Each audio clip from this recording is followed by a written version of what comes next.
Olá amigos, sejam bem-vindos a mais um vídeo do meu canal. Eu sou o Lucas Knipe e vamos falar de tênis sobre os jogos que aconteceram no segundo dia do Mastersville de Cincinnati, né? É meio óbvio que o dia 2, né, assim, sem a presença do João Fonseca e de nomes que, assim, já tiveram outrora algum tipo de destaque, né, então tentando se recuperar, fosse um dia bem parado, que chamasse pouca atenção, mas hoje acho que o torneio começa a mudar, porque a gente já começa a ver alguns dos favoritos jogando. Hoje tem Taylor Fritz em quadra, Davidovich Fokina contra João Fonseca, Yannick Sinner joga hoje, Hugo Humbert, Félix Auger-Aliassime, Tommy Paul, Casper Ruud, Lorenzo Musetti, já começa a entrar nomes grandes que podem ir longe ou não, né? Mas de qualquer jeito, ontem a gente teve jogos que definem alguns dos oponentes para a próxima rodada, não para os jogos de hoje necessariamente, mas sim para os jogos de amanhã que complementam a segunda rodada do torneio, né? E vamos analisar aqui cada um desses resultados, pedindo que você deixe seu like, se inscreva no canal, compartilhe esse vídeo.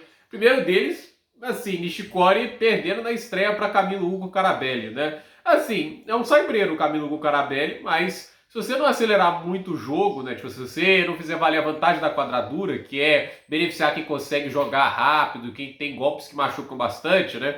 Aí o saibreiro também vai conseguir jogar. Eu vou falar até mais do jogo do Começanha e do Munar muito nisso, né? E o Nishikori, ele nunca foi um tenista de muita velocidade no fundo de quadro, nunca foi um super sacador. Ele é um tenista que ganhou muito no atleticismo dele, nas mudanças de direção. É o Djokovic dos pobres. Acho que é a melhor maneira de descrever o Nishikori, e não querendo ser desrespeitoso, que é um tenista que no auge era espetacular. Mas ele tem problemas para conseguir a capacidade de acelerar os golpes dele. E a gente vê isso nos jogos como esse, né? Porque ele até direciona bem os golpes, mas o Hugo Carabelli é rápido o suficiente para voltar. E mesmo o saibreiro, ele coloca aquele forehand pesado, né? Ele coloca um bom giro na bola. E isso obriga o Nishikori a gerar mais força e ele perde mais efetividade. Então, a vitória que não choca pelo que o Nishikori não vem conseguindo jogar recentemente e pelas dificuldades dele de se aproveitar das quadras rápidas. Então 7-5, 6-3 para o argentino.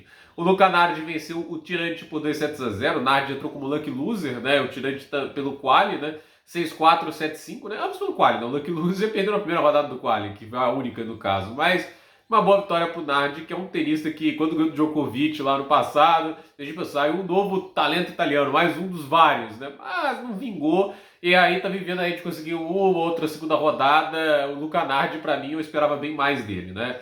O Tristan Boyer venceu o Brandon Holt por 2-0, 6-3, 7-6. Esperava mais do Brandon Holt, ele gosta de jogar nessas quadraduras rápidas, o backhand paralelo dele sempre machuca bem na superfície, mas acabou derrotado aí pelo Tristan Boyer. E a gente teve também o Blocks ganhando do Marcos Giron. O Giron numa gira de quadradura que começa bem ruim, só derrotas até agora, né? Deixa eu até, assim, confirmar aqui, né? Tipo, ele perdeu os últimos 3 jogos, na estreia de Washington pro Munar, na estreia de Toronto pro Manarino e agora perdendo pro Blocks, né? Sendo que pro Manarino e pro Munar foram em sets diretos. E ele teve uma derrota na segunda rodada de Wimbledon pro Jakub Mensik, então ele tá de 4 derrotas seguidas. A última vitória dele foi contra o Camilo Hugo Carabelli na grama. Então, assim, se não ganhasse esse jogo também, né, é complicado. 6-2, 3-6, 6-3 para o tenista belga. E o Giron também tem esse problema. Ele não é um cara letal, né? Ele é um cara que se movimenta bem, se defende bem, mas não é um cara que tem grande repertório ofensivo. O Emílio Nava venceu o Borna Coric por 2-0, 6-3, 7-5. Definitivamente não é a semana que o Coric está sentindo bem, está jogando grande nível de tênis. São só 3 semanas ao ano e essa não é uma delas, é uma das outras 53 semanas. E esse tenista americano tem talento, ele tem qualidade. E eu acho que ele se aproveitou bem aí do contexto de enfrentar um tenista que não é nem um pouco confiável, por mais que tenha um teto de produção alto.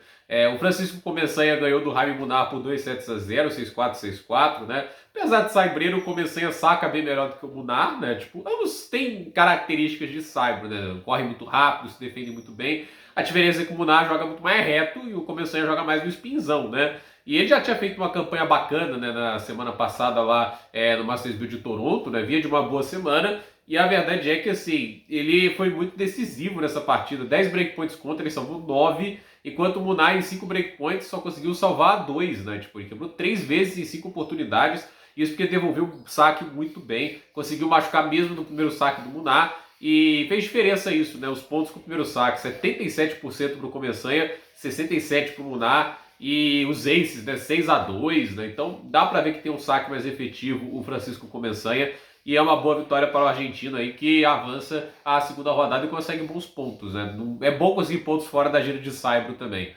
E é claro, né, jogar em quadradura, jogar na grama é importante para tentar evoluir, né? Tipo, o saibreiro, ele tem que procurar soluções na quadradura, porque isso pode levar melhoras na quadra de saibro também. As pessoas têm que pensar nisso, né? Às vezes o que você melhora no seu jogo não é para melhorar em uma superfície, melhorar num todo. Se o Rude melhorasse o jogo dele de grama, talvez ele melhorasse até para saibro também.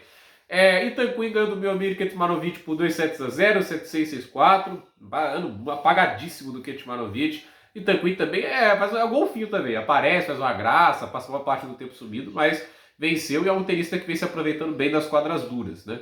Jason Brooks, no ótimo ano de recuperação, né? Tava quase sem ranking, já está em 102 no mundo, acho que já garante vaga no top 100, avançando a segunda rodada desse torneio. Venceu o Alexander Miller por 2-1, 7-6, 5-7, 6-1. Poderia ter até encerrado no segundo set, né? Mas o Brooksby acabou perdendo os últimos 4 games, e aí teve que jogar mais um set, porém, nesse último set impecável, né? Fazendo 6-1, uma bela vitória do tenista americano, que é um cara talentoso e que perdeu boa parte da carreira devido a essas punições aí antidoping, que, assim, pelo que eu sei do Brooks, eu não sei se é igual o Ymer, que ele faltou os exames apenas, né? Mas é aquele negócio, depois do caso Sinner, os casos do Brooksby, por exemplo, ganharam uma repercussão de que ele tenha sido injustiçado pelo padrão que a ATP adotou com um tenista top e o outro com ele, né? O Adam Walton venceu o Mariano Navoni por 2-1, 4-6, 7-6, 6-1, boa vitória. O Navoni não é um tenista clássico também de quadras duras, até que, assim, impressiona, né, que o Adam Walton só teve um ace, normalmente o tenista mais efetivo no saque, enquanto o Navoni teve 7, mas foram 9 duplas faltas, né? O Navoni claramente forçando muito o saque, porque sabe que não é um tenista que tem também muita letalidade, né, mas não adiantou, né? O Adam Walton acabou levando a vitória. O Opelka venceu o Gudelier por 2-0, 7-5, 7-6. Não tá brilhando o Opelka, não tá jogando um super tênis, mas o saque dele foi o suficiente aí para conseguir vencer o tenista boliviano. Mas agora enfrentou o Alex de Minaur. Curiosidade para ver como que o Demon vai conseguir se virar em um jogo que tem pouquíssimo ritmo e como que o Opelka vai se virar também em trocas de bola contra o tenista mais sólido, talvez, da atualidade, ou pelo menos um top 5 desse quesito, né?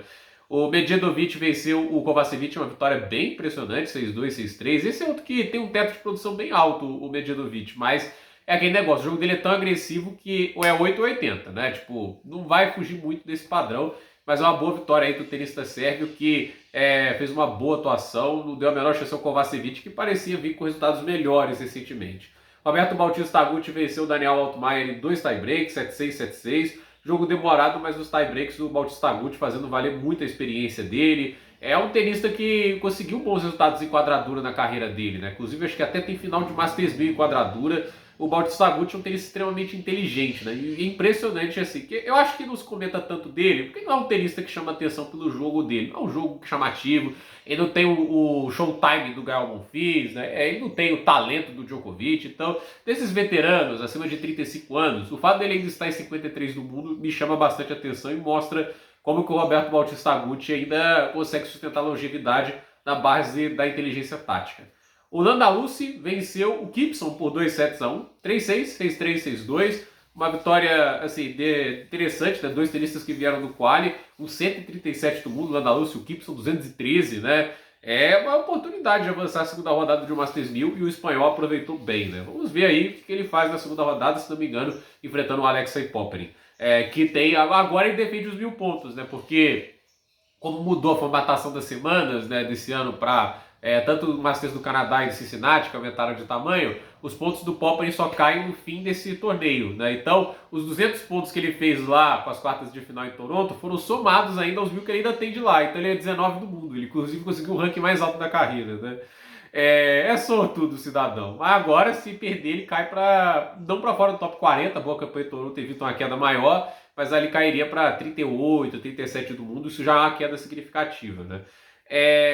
O Leonard Tim venceu o Rydal por 2-0, 6-3, 6-4 e vai enfrentar Andrei Rublev, jogo perigoso para o russo. Vamos ver como que o Rublev vai jogar. Eu acho que o Rublev até tem jogado bem nessa gira americana, mas assim, bem, mas não é o melhor que ele pode produzir, então é um jogo que pode ser perigoso.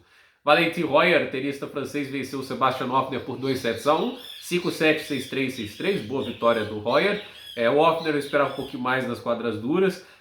O Dzumhur ganhou do Mattia Bellucci por 2-0, 7-6, 7-6 e vai enfrentar Carlos Alcaraz, hein? Olha, No Cyber esse jogo foi muito mais difícil do que eu imaginava. Numa quadradura rápida, será que esse jogo vai ter aquele mesmo nível de dificuldade que foi Roland Garros, né? Lembrando que o Tsumbu não é um grande sacador e tudo isso, né? Mas a verdade é que assim, ele deu um trabalho assustador ao Carlos Alcaraz, né? Óbvio que o Alcaraz também colaborou para o jogo ficar daquele nível, mas assim, não deixa de ser interessante ver esse reencontro entre os dois, né? E o Zavarini venceu o Vukic por 2 sets a 0, 7-6, 7-5. Se não me engano, apenas a segunda vitória dele no ano em nível ATP, né? Tipo, o que é um pouco chocante, né? Dos jovens talentos, tanto o Leonard Tim conseguiu muito mais vitórias, João Fonseca também. Então, assim, né, esse não acompanhou ali boas temporadas de gente que fizeram o Next Gen Finals ano passado e para esse ano aí no nível ATP. Pensando, obviamente, nível ATP, não só em Challenger, né? Os jogos que temos hoje o Alex Mikkelsen contra o Florian Tambute, Benjamin Bonzi contra Lorenzo Musetti,